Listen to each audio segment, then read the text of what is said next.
Hello and welcome to Bhutan. Is this your first time in Bhutan? Yeah, very first time, first day.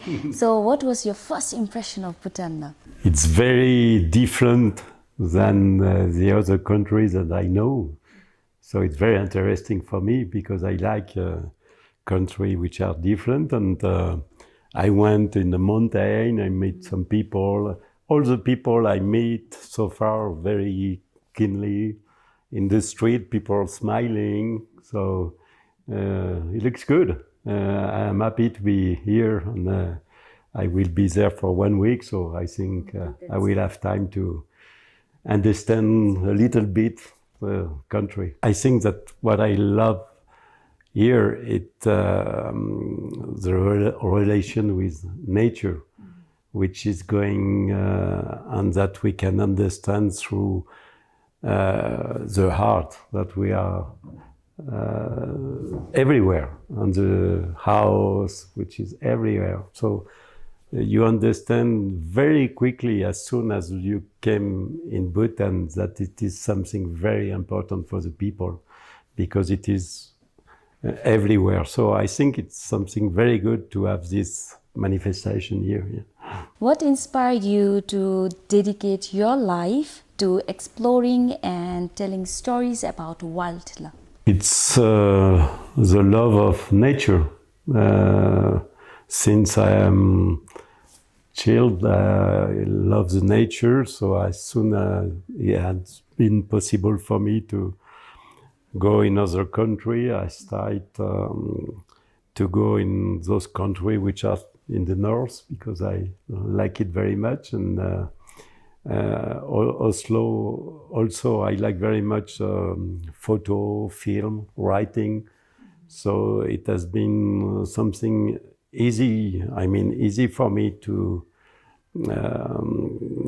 go on expedition, make some movie, make some writing about the expedition. But to answer your question, the first thing is that I love the nature.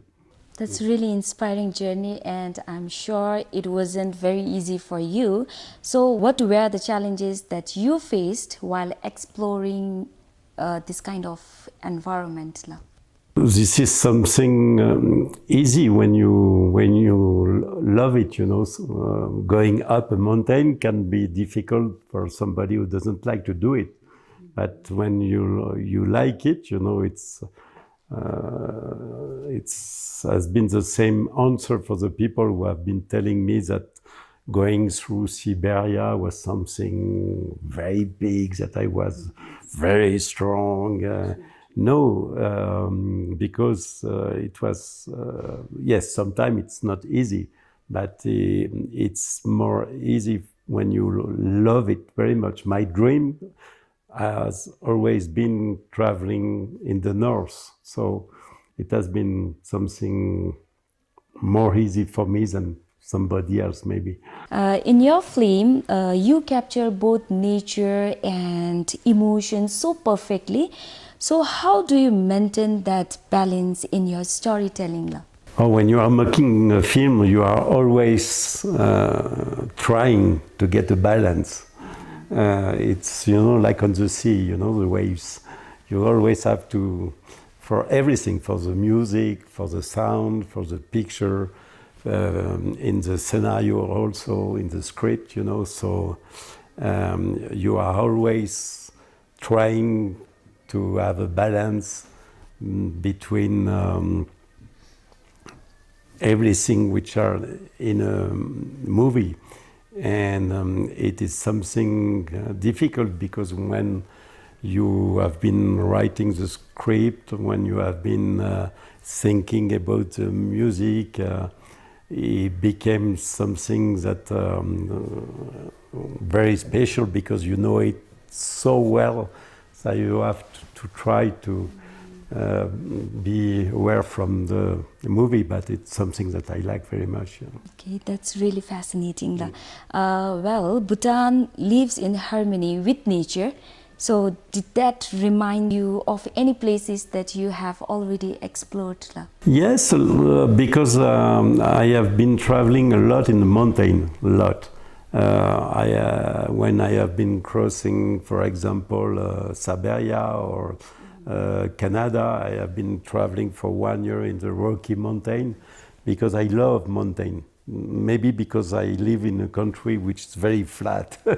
So with all those mountains here, with the snow on the top of mountains which are far away from here, it's looked like many of those countries where I have been traveling. That's wonderful to hear, and I hope you feature our country Bhutan one day in your film. From books to films to schools, you have used every tool to reconnect people with nature. So what's the best thing to make people take care of our planet? I think that we got a big problem in the world right now. It's that there is more and more people which are living in the city. And those people doesn't understand that everything is coming from the nature. Everything that we use, the energy, everything. And they are not connecting anymore with the nature, you know. If they want water, you know, they got water. If they want food, they go in the store and there are plenty of food. And they doesn't understand that the milk is coming from the cow. Some people in France, you know, doesn't understand that. So I think this is the main problem, because people doesn't understand that the nature cannot provide more than it's possible for the nature. Like, for example, the forest. Each year, a forest can give a certain amount of wood. So what I'm trying to do is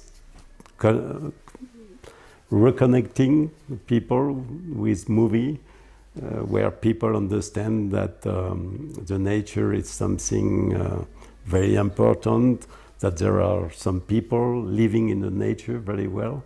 And so if the people love the nature, they will try to help the nature. They will do what's needed actually. My final question, what advice would you give to our young audience who want to follow your footsteps as an adventurer, author and filmmaker? Well, I think people in Bhutan doesn't need any advice because they are doing very well with the nature, very well.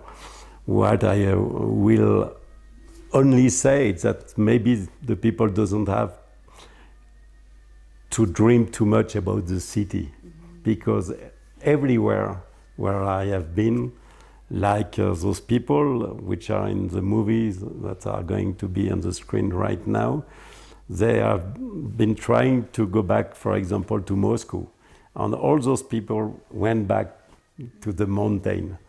So my advice, if I can advise something, it's to stay in the nature. Thank you so much for joining us. It's a pleasure meeting you, and I hope you enjoy your stay in Bhutan. Yeah, it was a pleasure for me. Thank you very much.